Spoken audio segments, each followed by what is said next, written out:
Bienvenidos a la semana número 8 de la materia de biología. En esta semana vamos a empezar con algunos conceptos introductorios sobre genética y después vamos a tratar lo que se refiere a replicación del ADN o duplicación del ADN. Como siempre, resaltar que es importante la visualización de los videos, como así también la lectura y el estudio del material bibliográfico y la resolución de las actividades semanales, la participación en el foro también, y para poder lograr así la obtención de una buena calificación en los parciales y sobre todo la aprobación del examen final.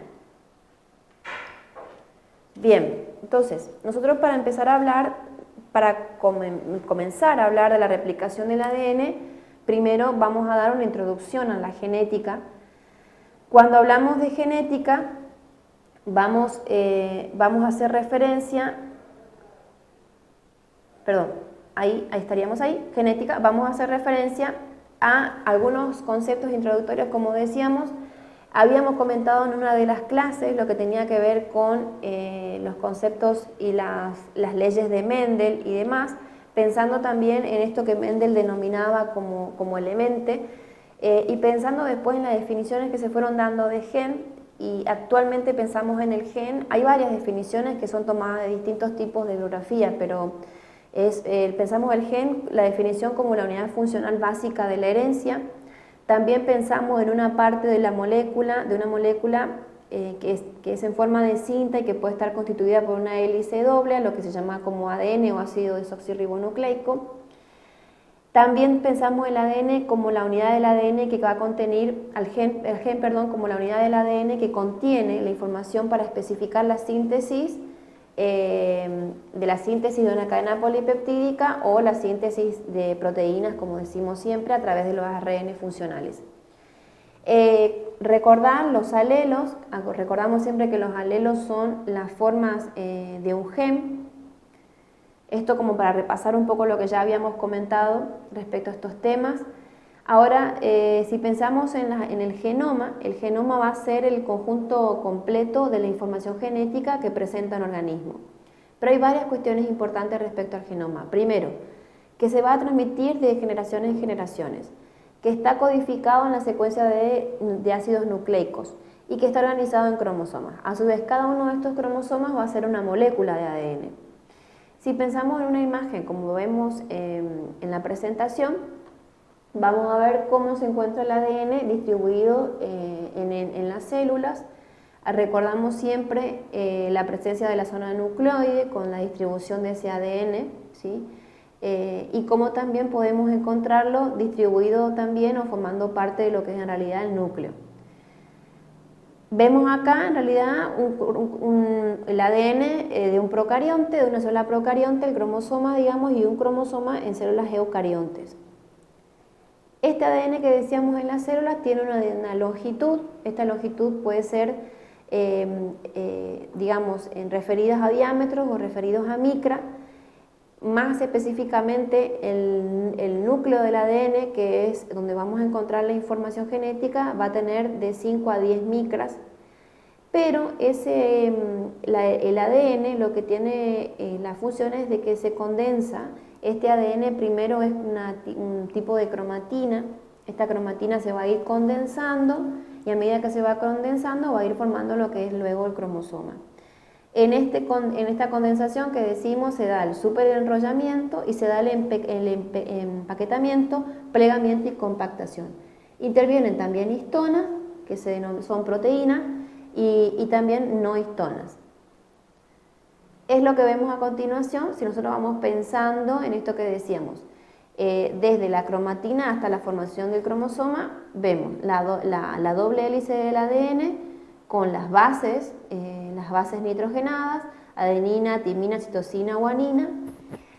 Ahí lo vemos un poco más separada esta doble hélice, pero esa doble hélice se va condensando, va formando las distintas estructuras que forman parte, como los solenoides, que van condensando esa cromatina y van formando hasta el final lo que vemos como un cromosoma en metafásico, que es la máxima condensación o empaquetamiento. Esta cromatina entonces está constituida por complejos entre el ADN eucariótico y proteína. Como decíamos, las proteínas pueden ser histonas o no histonas, pero las principales, las más importantes, son ricas en aminoácidos básicos. Y existen la H1, la H2A, la H2B, la H3 y la H4, que es lo que vemos en la imagen, ¿sí? H2A, H2B, H3 y H4. Estas proteínas, digamos, histonas, se van a ir condensando, como decíamos, y van a ir formando lo que se denomina el nucleosoma. El nucleosoma es lo que vemos en la imagen, es la unidad básica de la cromatina y de los cromosomas, tiene un patrón regular de interacción entre el ADN y las histonas y tiene una organización estructural del material genético. Lo que tiene este nucleosoma es que el ADN da 2 vueltas sobre el nucleosoma, está constituido por las proteínas histonas, como decíamos recién, y la histona 1, que es la primera, la H1 que comentábamos al principio, es la que va a estar en forma transversal cruzando al resto de las histonas. Y juntas forman un núcleo que es de 8 moléculas de histonas. Bueno, otra imagen de otro libro, como decíamos recién, la H1, la histona 1, las 2 vueltas de ADN que dan sobre el nucleosoma y 2 moléculas de H2A, H2B, H3 y H4. Tiene una distancia de más o menos 11 nanómetros.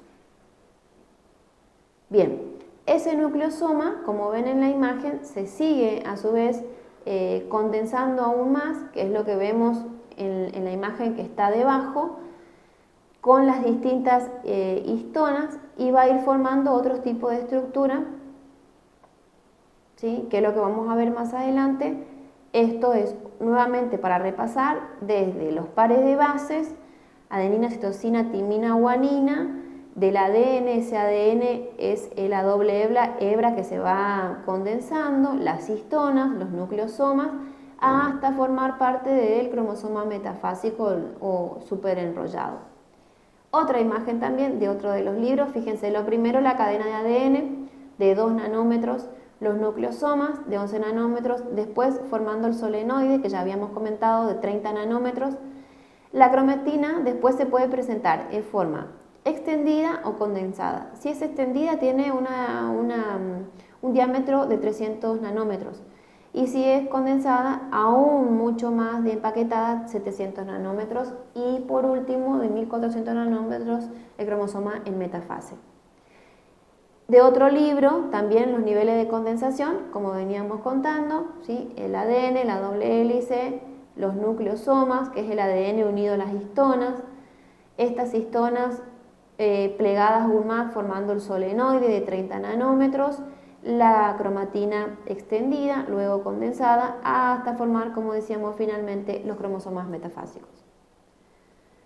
Otra imagen, acá vemos un esquema en la imagen superior y en la imagen inferior lo que vemos es una imagen del microscopio, que lo que vemos ahí es lo que se denomina como, se encuentra también en la bibliografía como un collar de cuentas, dice, porque en ese collar de cuentas vemos cada uno de los nucleosomas y un espacio y luego otro nucleosoma formando así como forma de un collar, lo que vemos en la imagen debajo. Y bueno, como decíamos anteriormente, la doble hélice, los nucleosomas, el solenoide, la cromatina extendida, luego la condensada y por último el superenrollamiento. Bien, otra de las imágenes de microscopios, acá relacionando esto, lo que es un microscopio con la forma de las cromatinas, cómo las podemos encontrar, y debajo los cromosomas ya metafásicos, el superempaquetamiento. Bien, entonces, el cromosoma, como decíamos recién, va a ser considerada como la molécula, la estructura de mayor condensación o de superenrollamiento, o como dice en la presentación, estado de máxima condensación de la cromatina. Este cromosoma tenemos que recordar que tiene una morfología, digamos una estructura. En esa estructura presenta 2 cromátides, presenta una región digamos superior que se denomina telómero, el centrómero, el cinetocoro que va a estar alrededor del centrómero, las bandas, los brazos cortos y los brazos largos, y los denominados satélites que están a su vez cerca de la constricción secundaria. Entonces, ¿cuáles son esas regiones especializadas? Como comentamos anteriormente, el centrómero, que es considerada como la constricción primaria. ¿Por qué? Porque asegura, por un lado, la distribución de los cromosomas durante la división. Ese centrómero va a hacer que se puedan separar o distribuir. También asegura que se asocien las dos cromátides hermanas y también es un sitio de unión para los microtúbulos, ¿sí? Lo que vemos ahí como MT son los microtúbulos que van a formar parte de la tracción cuando estos cromosomas se dividen hacia los polos en la mitosis. Lo que hacen los microtúbulos es traccionar hacia los distintos polos, ¿sí? También ayudados por el cinetocoro. Los telómeros, como dijimos recién, son las regiones de los extremos. Tienen un papel crítico, digamos, en lo que es respecto a la estabilización en los cromosomas lineales. Y se pueden clasificar entonces estos cromosomas en base a la posición o la ubicación que tenga el centrómero, ¿sí? Que es lo que vemos en los distintos tipos de imagen. Y de acuerdo también a esto va a determinar el brazo corto y el brazo largo. Estas posiciones que decíamos pueden ser metacéntricos si el centrómero se encuentra en la mitad y hay un equilibrio entre los brazos cortos y los brazos largos. Es decir, que la longitud entre ambos es una longitud relativamente igual. Los submetracéntricos, vamos a ver que los brazos cortos van a tener menor longitud que los brazos largos. En los subtelocéntricos, aún más cortos los brazos, la longitud de los brazos va a ser menor a los de los brazos largos. Y el telocéntrico vamos a ver que solamente encontramos un solo brazo y vamos a encontrar que el centrómero se va a ubicar en uno de los extremos. Respecto al cariotipo, tenemos que recordar la definición de cariotipo es lo que se denomina como el conjunto completo, digamos, de cromosómico que es típico de un individuo o de una especie. Ese cariotipo, como vemos en la imagen, se va a definir en base no solamente al número, sino a la forma y al tamaño de los cromosomas, que es lo que vemos ahí como clasificados, y esto perpetúa a lo que es normalmente la progenie. Bien, otra imagen nada más.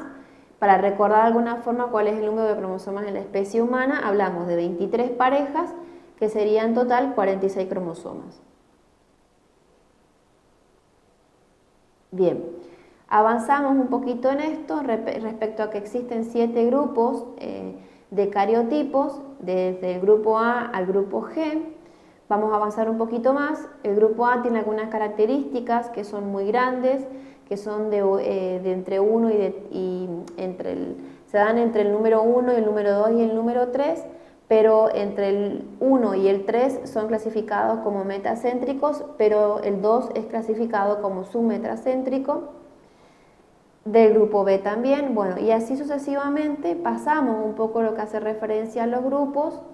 Vemos otra ilustración respecto a cómo queda el cariotipo, que decíamos que quedan los cromosomas ubicados no solamente en cuanto al número, sino en cuanto a la forma, forma 1, forma 2, la forma 3, la forma 4, y respecto a la forma y al tamaño y al número, como dijimos anteriormente.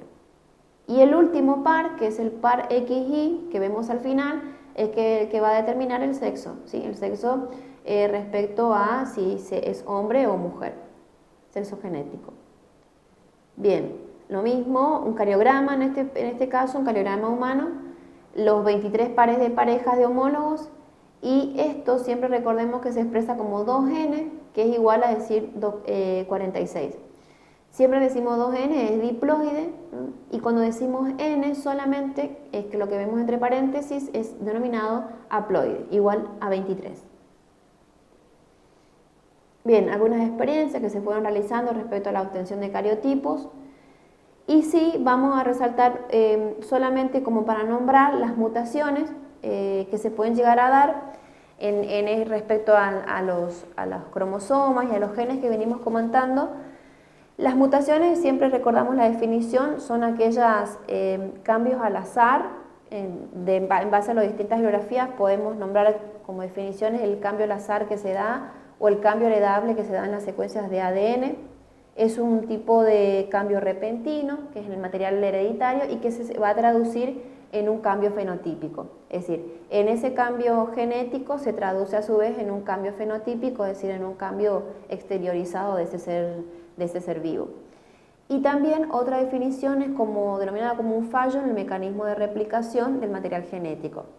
Pero hasta acá nosotros llegaríamos con lo que es con respecto a mutaciones, sin entrar en detalle y hablar sí ahora de lo que es la replicación del ADN.